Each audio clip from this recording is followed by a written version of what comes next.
പ്രിയപ്പെട്ട പ്രേക്ഷകരെ, തുർക്കിയുമായി ബന്ധപ്പെട്ട് 2 വാർത്തകൾ മുൻപ് നമ്മൾ അപ്ലോഡ് ചെയ്തിരുന്നു. തുർക്കിയും ഇസ്രയേലും തമ്മിൽ ഇപ്പോഴും നടക്കുന്ന വ്യാപാര ബന്ധവും ഉർദുഗാന്റെ ഗാസ വിഷയത്തിലെ ഇരട്ടത്താപ്പുമെല്ലാമായിരുന്നു നമ്മുടെ ചർച്ചാ വിഷയം. ഈ വാർത്തക്കുള്ള അന്വേഷണം ആരംഭിക്കുമ്പോൾ തന്നെ കേരളത്തിലെ ഉർദുഗാൻ ഫാൻസിൻ്റെ വിമർശനങ്ങൾക്ക് പാത്രമാകുമെന്ന കൃത്യമായ ബോധ്യമുണ്ടായിരുന്നു. 2 വാർത്തകളും പ്രസിദ്ധീകരിച്ചു കഴിഞ്ഞപ്പോൾ വിചാരിച്ച പോലെ തന്നെ സംഭവിച്ചുകൊണ്ടിരിക്കുന്നു. കുറച്ചധികം ഫോൺ കോളുകളും കുറച്ചധികം സന്ദേശങ്ങളും വിശദീകരണവുമൊക്കെ കൂടുതൽ ആവശ്യമുണ്ട് എന്ന് പ്രേക്ഷകർ ആവശ്യപ്പെട്ടതിനാൽ തന്നെ മറ്റൊരു വിശദീകരണം കൂടി ആവശ്യമാണ് എന്നതുകൊണ്ടാണ് നമ്മുടെ ഈ സംസാരം.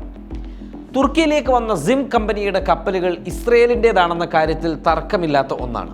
ഈ കപ്പൽ ജനങ്ങൾ കയ്യേറിയതിൻ്റെയും ഈ കപ്പലിലേക്ക് കൊണ്ടുപോകുന്ന കണ്ടെയ്നറുകൾ തടയുന്നതിൻ്റെയും ദൃശ്യങ്ങൾ ഇപ്പോഴും ലഭ്യവുമാണ്.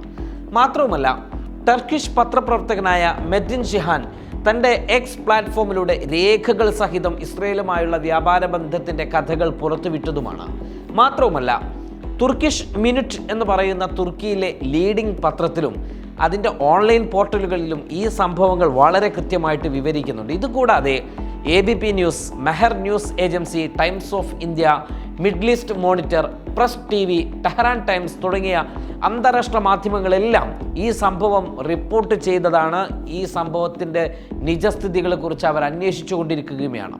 അൽ ജസീറയിലോ BBC-യിലോ CNN-നിലോ ഈ വാർത്ത ഇല്ലാത്തതിനാൽ വാർത്തയാകാതിരിക്കുന്നില്ലെന്ന് ആദ്യമേ തന്നെ പറയട്ടെ. യഥാർത്ഥത്തിൽ എന്താണ് തുർക്കിയിൽ സംഭവിച്ചത്? ഇസ്രയേൽ ഉടമസ്ഥതയിലുള്ള സിം കമ്പനിയുടെ കപ്പലുകൾ തുർക്കിയുടെ വിവിധ തുറമുഖങ്ങളിൽ ഡോക്ക് ചെയ്യുന്നു. ഇസ്താംബൂളിലെയും അംബർലി തുറമുഖങ്ങളിലെയും കപ്പലിൻ്റെ സാന്നിധ്യം ചർച്ചയായതോടെ തുർക്കിയിലെ ജനങ്ങൾ പ്രതിഷേധവുമായി രംഗത്ത് വരുന്നു. ഇസ്രയേലുമായി എല്ലാ വ്യാപാര വാണിജ്യ ബന്ധങ്ങളും അവസാനിപ്പിച്ചെന്ന് തുർക്കി പ്രസിഡന്റ് റജബ് തയ്യിബ് എർദോഗാൻ ആണയിട്ട് പറഞ്ഞുകൊണ്ടിരിക്കുന്നതിനിടെയാണ് ഇസ്രയേൽ കപ്പലുകളുടെ സാന്നിധ്യം തുർക്കിക്കകത്തുണ്ടാകുന്നത്.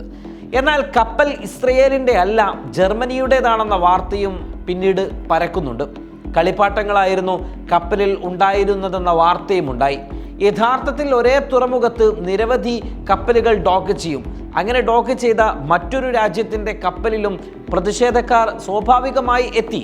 അതേസമയം ഇസ്രയേൽ കപ്പലിൻ്റെ സാന്നിധ്യം ഇവിടെ നിഷേധിക്കപ്പെടുന്നുമില്ല. പ്രതിഷേധക്കാർ സംഘടിച്ചതോടെ സുരക്ഷാ ഗാർഡുകൾ ആകാശത്തേക്ക് വെടിവെക്കുന്നുണ്ട്. പ്രതിഷേധക്കാരെ പോലീസ് അറസ്റ്റ് ചെയ്തു. ഇക്കഴിഞ്ഞ ഒക്ടോബർ 31 വ്യാഴാഴ്ചയാണ് ഇസ്രയേൽ കമ്പനിയായ സിമ്മിൻ്റെ കപ്പൽ ഡോക്ക് ചെയ്യുന്നത്. അംബർലി തുറമുഖത്താണ് ആദ്യം പ്രതിഷേധം അരങ്ങേറുന്നത്. നമ്മുടെ തുറമുഖങ്ങളിൽ സയണിസം അനുവദിക്കില്ല എന്ന മുദ്രാവാക്യം വിളികളോടെയാണ് ഫലസ്തീൻ അനുകൂലികൾ പ്രതിഷേധിച്ചത്. പ്രതിഷേധക്കാരും തുറമുഖ സുരക്ഷാ ഗാർഡുകളും തമ്മിൽ സംഘർഷം രൂക്ഷമായി. ജനക്കൂട്ടത്തെ പിരിച്ചുവിടുവാനുള്ള ശ്രമത്തിൽ അവർ ആകാശത്തേക്ക് മുന്നറിയിപ്പ് വെടിയുതിർത്തു. തുടർന്ന് പോലീസ് ഇടപെട്ട് പ്രതിഷേധക്കാരെ സിം കണ്ടെയ്നറുകളിലേക്ക് സമീപിക്കുന്നത് തടയുകയും പ്രദേശം സുരക്ഷിതമാക്കുകയും പ്രതിഷേധക്കാരെ അറസ്റ്റ് ചെയ്ത് നീക്കുകയും ചെയ്തു. ഗാസയിലെ ഇസ്രയേലിൻ്റെ സൈനിക നടപടികളിൽ പരസ്യമായ പ്രതിഷേധത്തെ തുടർന്ന് മെയ് മാസത്തിലാണ് തുർക്കി ഇസ്രയേൽ കപ്പലുകൾക്ക് നിരോധനം ഏർപ്പെടുത്തിയിരുന്നത്. നിരോധനത്തിനിടയിലും ഇസ്രയേൽ കപ്പലുകൾ തുർക്കിയിൽ ചരക്ക് കൈമാറ്റങ്ങളിൽ ഇടപെടുന്നു എന്നതായിരുന്നു പ്രതിഷേധത്തിന് കാരണം. മാത്രമല്ല, രേഖകൾ പ്രകാരം നിരോധനം പ്രഖ്യാപിക്കപ്പെട്ട ശേഷവും ഇസ്രയേലുമായുള്ള ചരക്ക് നീക്കത്തിൽ ഗണ്യമായ വർധനവ് തുർക്കിക്കുണ്ടാവുകയും ചെയ്യുന്നു. കഴിഞ്ഞ മാസങ്ങളിൽ കുതിച്ചുയർന്ന ഫലസ്തീനുമായുള്ള വ്യാപാരത്തിൻ്റെ മറവിൽ ഇസ്രയേലുമായുള്ള വ്യാപാരം തുടരുകയാണ് എന്നാണ് ഔദ്യോഗിക ഡാറ്റയെ അടിസ്ഥാനമാക്കി അന്വേഷണാത്മക പത്രപ്രവർത്തകൻ മെറ്റിൻ ഷിഹാൻ രംഗത്ത് വന്നത്. അദ്ദേഹം ഇത്തരമൊരു ആരോപണവുമായി രംഗത്ത് വന്നതോടെയാണ് തുർക്കിയുടെ കള്ളക്കളികൾ പൊതുജനം ചോദ്യം ചെയ്തു തുടങ്ങിയതും ജനം തെരുവിലിറങ്ങിയതും. ടർക്കിഷ് എക്സ്പോർട്ടേഴ്സ് അസംബ്ലി TIM പുറത്തിറക്കിയ 2024 ഓഗസ്റ്റ് സെപ്റ്റംബർ മാസങ്ങളിലെ കയറ്റുമതി ഡാറ്റ ഫലസ്തീനിലേക്കുള്ള കയറ്റുമതിയിൽ വൻ വർധനവ് കാണിക്കുന്നതായി ഈ ഡാറ്റ ഉദ്ധരിച്ചുകൊണ്ട് സിഹാൻ ഒക്ടോബർ ആദ്യം റിപ്പോർട്ട് ചെയ്യുന്നുണ്ട്. സർക്കാർ നിരോധനം ഏർപ്പെടുത്തിയിരുന്നിട്ടും തുർക്കി സാധനങ്ങൾ ഫലസ്തീൻ പ്രദേശങ്ങളിലൂടെ ഇസ്രായേലിലേക്ക് എത്തുമെന്ന ഊഹാപോഹങ്ങൾക്ക് ഇതോടെ ആക്കം കൂട്ടി. അഥവാ ഇസ്രയേൽ അധീനതയിലുള്ള ഫലസ്തീൻ പ്രദേശമായ വെസ്റ്റ് ബാങ്കിലേക്കാണ് ചരക്കുകൾ എത്തിയിരുന്നത്. ഇവിടെ നിന്നും ഇസ്രയേലിലേക്ക് ചരക്കുകൾ മാറ്റി കയറ്റുകയാണ് ചെയ്യുന്നത്. ഇസ്രയേൽ ഷിപ്പിംഗ് സ്ഥാപനമായ സിമ്മിൻ്റെ കപ്പലുകൾ നിരോധനമുണ്ടായിട്ടും തുർക്കി കടലിൽ സജീവമായി തുടരുന്നുവെന്നും ഓപ്പൺ സോഴ്സ് ഡാറ്റ ഉദ്ധരിച്ച് മാധ്യമപ്രവർത്തകൻ സിഹാൻ കഴിഞ്ഞ മാസം വെളിപ്പെടുത്തി. സിം കയറ്റുമതി ചെയ്യുന്ന രാജ്യങ്ങളിൽ ഒന്നായ ബെൽജിയം, US, കാനഡ, മലേഷ്യ തുടങ്ങി നിരവധി രാജ്യങ്ങളിലെ ഫലസ്തീൻ അനുകൂല പ്രവർത്തകർ പരസ്യമായി ഈ സിമ്മിനെതിരെ പ്രതിഷേധിച്ചിരുന്നത് നമ്മൾ കണ്ടതാണ്. ഇസ്താംബൂൾ, ഇസ്മീർ, കൊക്കേലി, ബർസ, മെർസിൻ തുറമുഖങ്ങളിൽ അവരുടെ പ്രവർത്തനങ്ങൾ തടസ്സമില്ലാതെ തുടരാൻ തുർക്കിയുടെ അനുവാദമില്ലാതെ നടക്കില്ല എന്ന് നമുക്ക് ഉറപ്പാണല്ലോ. പ്രസിഡന്റ് റജബ് തയ്യിബ് എർദോഗാൻ പ്രഖ്യാപിച്ച നിരോധനം വകവെക്കാതെ വ്യാപാര മന്ത്രാലയം ഇസ്രയേലുമായി വ്യാപാരം അനുവദിച്ചിരുന്നു എന്നാണ് തുർക്കിയിലെ ഏറ്റവും ജനപ്രിയമായ അൾട്രാ ഇസ്ലാമിക് ഹ്യൂമർ മാസികയായ മിസ്വാക്ക് റിപ്പോർട്ട് ചെയ്തിരുന്നത്. നടന്നുകൊണ്ടിരിക്കുന്ന ഇടപാടുകളെക്കുറിച്ച് പ്രസിഡന്റിന് അറിയില്ല എന്ന് സൂചിപ്പിച്ചുകൊണ്ടായിരുന്നു മിസ്വാക്കിന്റെ ആ റിപ്പോർട്ട്. എന്നാൽ പ്രസിഡന്റ് അറിയാതെ തുർക്കിയിൽ കാര്യങ്ങൾ നടക്കില്ല എന്നാണ് സിംഹാന്റെ പക്ഷം. അത് അവർ തമ്മിലുള്ള അഭിപ്രായ വ്യത്യാസമാണ്, നമ്മുടെ വിഷയം അതല്ല. അതിന് അദ്ദേഹം തെളിവ് ഉന്നയിക്കുന്നുണ്ട്, അഥവാ സിംഹാൻ അതിന് തെളിവ് ഉന്നയിക്കുന്നുണ്ട്. അക്കാര്യം വാർത്തയുടെ അവസാനത്തിൽ നമുക്ക് പങ്കുവെക്കാം. പ്രസിഡന്റിന്റെ നിർദ്ദേശം ഉടനടി പാലിക്കുകയും ഇസ്രയേലുമായുള്ള വ്യാപാരം നിർത്തുകയും ചെയ്യുക എന്നതായിരുന്നു മിസ്വാക്ക് ഇതേ തുടർന്ന് പിന്നീട് ട്വീറ്റ് ചെയ്തത്. അതേസമയം ടർക്കിഷ് സ്റ്റാറ്റിസ്റ്റിക്കൽ ഇൻസ്റ്റിറ്റ്യൂട്ടിന്റെ അഥവാ ടർക്സ്റ്റാറ്റ് സെപ്റ്റംബറിലെ വിദേശ വ്യാപാര ഡാറ്റ സിഹാൻ ചൂണ്ടിക്കാണിക്കുന്നുണ്ട്. തുർക്കിയുടെ ഫലസ്തീനിലേക്കുള്ള ഇരുമ്പ് ഉരുക്ക് കയറ്റുമതി കഴിഞ്ഞ വർഷം ഇതേ കാലയളവിനെ അപേക്ഷിച്ച് 200,000% വർദ്ധിച്ചതായി അദ്ദേഹം രേഖകളിലൂടെ പറയുന്നുണ്ട്. ആ കാലയളവിൽ ഫലസ്തീനിലേക്ക് അയച്ച മുള്ളുവേലിയുടെ അളവ് ഏകദേശം ഇരട്ടിയായി എന്നാണ് രേഖകൾ പറയുന്നത്. അതിൻ്റെ രേഖയാണ് നമ്മൾ കാണുന്നത്. ഇന്ന് ഫലസ്തീനിലെ ഓരോ പ്രദേശത്തും ഇസ്രയേൽ സ്ഥാപിച്ചുകൊണ്ടിരിക്കുന്ന മുള്ളുവേലികൾ ഇത്തരത്തിലുള്ളതാണ്. സ്വാഭാവികമായിട്ടും ഫലസ്തീനിൽ മുള്ളുവേലികൾ സ്ഥാപിക്കുമ്പോൾ അത് ഇസ്രയേലിന് ഉപകരിക്കുകയും ഫലസ്തീനികൾക്ക് ദോഷകരമായി ഭാവിക്കുകയും ചെയ്യുന്ന ഒന്ന് തന്നെയായിരിക്കുമെന്നതിൽ ആർക്കും തർക്കമുണ്ടാവേണ്ടതില്ല. തുർക്കി പ്രസിഡന്റ് എർദോഗാൻ ഇസ്രയേലിനെ വംശഹത്യയുടെ പെരുമാറ്റമെന്ന് ആവർത്തിച്ച് കുറ്റപ്പെടുത്തുകയും പ്രധാനമന്ത്രി ബെഞ്ചമിൻ നെതന്യാഹുവിന്റെ ഭരണത്തിന്റെ നടപടികളെ നാസി ജർമ്മനിയുടെ പ്രവർത്തനങ്ങളുമായി താരതമ്യം ചെയ്യുമ്പോൾ തന്നെയാണ് ഈ പ്രസ്താവനകളിൽ ആത്മാർത്ഥതയില്ലെന്ന് തെളിയിക്കുന്ന തെളിവുകളൊക്കെ പുറത്തു വന്നുകൊണ്ടേ നിൽക്കുന്നത്. കഴിഞ്ഞ നവംബർ മുതൽ ഇസ്രയേലുമായുള്ള തുർക്കിയുടെ വ്യാപാരത്തിന്റെ വ്യാപ്തി സിംഹാൻ എടുത്തു പറയുന്നുണ്ട്. അദ്ദേഹത്തിന്റെ റിപ്പോർട്ടുകൾ ആത്യന്തികമായി ഒരു പ്രതിഷേധത്തിന് കാരണമായി. ഇത് മെയ് മാസത്തിൽ സർക്കാർ വ്യാപാര നിരോധനം ഏർപ്പെടുത്തുന്നതിലേക്ക് വരെ കാര്യങ്ങൾ എത്തിച്ചു. ഇസ്രയേലിനെതിരായ തുർക്കിയുടെ വ്യാപാര നിരോധനത്തിന്റെ സമഗ്രതയെക്കുറിച്ചും എർദോഗാൻ ഭരണകൂടത്തിലെയും അതിൻ്റെ സഖ്യകക്ഷി രാഷ്ട്രീയ പാർട്ടികളിലെയും ഉന്നത വ്യക്തികളുടെ നടപടികളെക്കുറിച്ചും സിംഹാന്റെ പിന്നീടുള്ള ആരോപണങ്ങൾ, ഗുരുതരമായ ചോദ്യങ്ങൾ എന്നിവയൊക്കെ ഉയർന്നു വന്നിട്ടുണ്ട്. സിഹാൻ തൻ്റെ ഒരു ട്വീറ്റിൽ പറയുന്നത് ഇപ്രകാരമാണ്: ഇരുമ്പും ഉരുക്കും കമ്പിവേലി പോലെയാണ്. ഫലസ്തീനിലേക്കുള്ള നമ്മുടെ ഇരുമ്പ് ഉരുക്ക് കയറ്റുമതി 200,000% വർദ്ധിച്ചു. ലോക ചരിത്രത്തിലെ ഏറ്റവും വലിയ വ്യാവസായിക വിപ്ലവം ഫലസ്തീൻ ഇപ്പോൾ അനുഭവിക്കുന്നില്ലെങ്കിൽ ഇവിടെ എന്താണ് സംഭവിക്കുന്നത്? ദശലക്ഷക്കണക്കിന് ഡോളർ വിലമതിക്കുന്ന ഇരുമ്പും ഉരുക്കും ഞങ്ങൾ ഇസ്രയേലിലേക്ക് അയച്ച് ഫലസ്തീനായി രജിസ്റ്റർ ചെയ്യുകയാണ്. എന്തുകൊണ്ടാണ് ഞങ്ങൾ ഇത് ചെയ്യുന്നത്?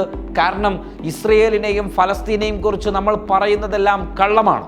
കാരണം ഗാസയുടെ നാശത്തിൽ നമ്മൾ നമ്മുടെ പങ്ക് വഹിച്ചു, ഞങ്ങൾ ഇസ്രയേലിനെ സഹായിച്ചു എന്ന് പറഞ്ഞാണ് അദ്ദേഹം അതിൻ്റെ ഉറവിടമായ ടർക്കിഷ് സ്റ്റാറ്റ് എന്ന ഉറവിടത്തിൻ്റെ ലിങ്ക് കൊടുത്തുകൊണ്ട് സ്വന്തം കണ്ണുകൊണ്ട് പ്രമാണം കാണാൻ ആഗ്രഹിക്കുന്നവർക്ക് ലിങ്കിത എന്നും പറഞ്ഞ് രേഖകൾ സഹിതം അദ്ദേഹം തൻ്റെ ട്വീറ്റ് അവസാനിപ്പിക്കുന്നുണ്ട്. ഇനി മറ്റൊരു ട്വീറ്റ് അദ്ദേഹത്തിൻ്റേത് തന്നെ ഇങ്ങനെയാണ്: ഗാസയിലെ കൂട്ടക്കൊലകൾ തുടരുമ്പോൾ നമ്മുടെ രാജ്യം ഇസ്രയേലുമായി നേരിട്ടുള്ള വ്യാപാരത്തിൽ ഏർപ്പെട്ടതിൻ്റെ മറ്റൊരു രേഖയാണ് ഇത്.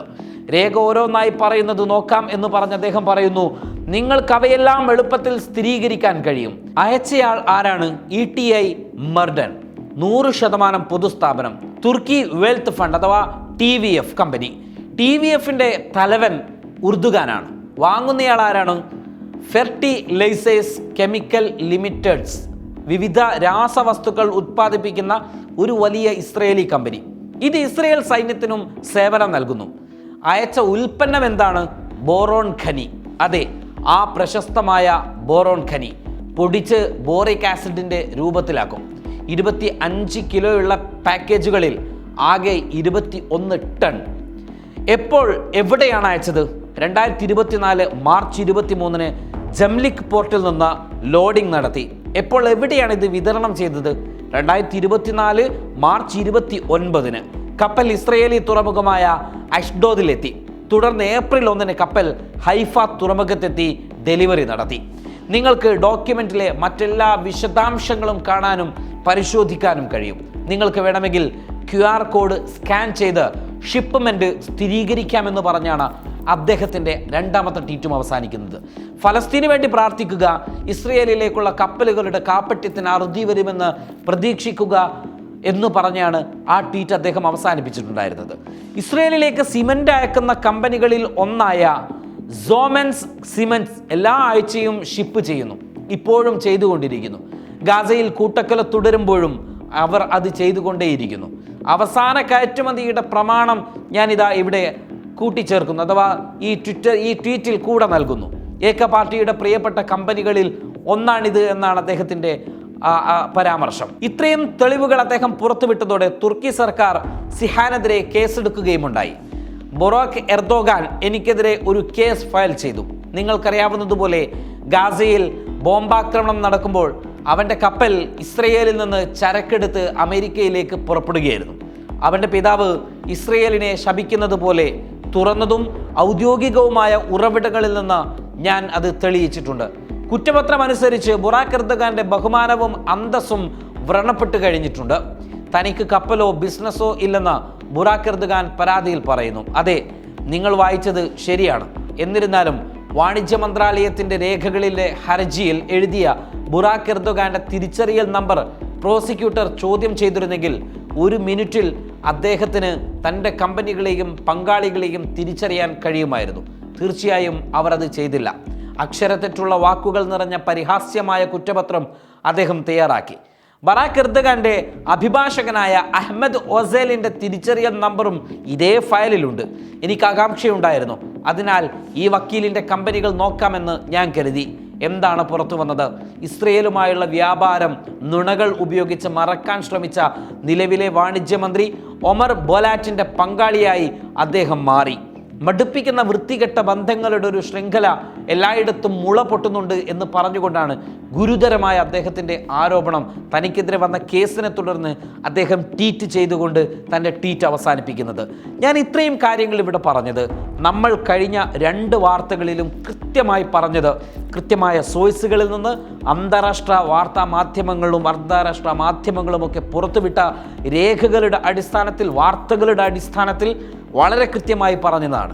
പലരും എന്നോട് ചോദിച്ചൊരു ചോദ്യം, തുർക്കിയെ ഇങ്ങനെ മുൾമുനയിൽ നിർത്തുന്നത് കൊണ്ട് എന്താണ് നേട്ടമെന്നാണ്.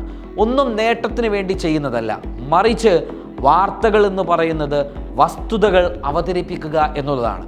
അഥവാ നമുക്ക് തെറ്റുകയാണെങ്കിൽ അത് തെറ്റായിരുന്നു എന്ന് പറയാൻ മടിയില്ല. പക്ഷേ പരമാവധി തെറ്റാതെ സൂക്ഷ്മതയോടുകൂടി കാര്യങ്ങൾ നിർവഹിക്കാൻ ബാധ്യതപ്പെട്ടൊരു മാധ്യമപ്രവർത്തകൻ എന്ന നിലയിൽ ആ ബാധ്യത മാത്രമേ നിങ്ങളുടെ മുൻപിൽ നിർവഹിക്കുന്നുള്ളൂ.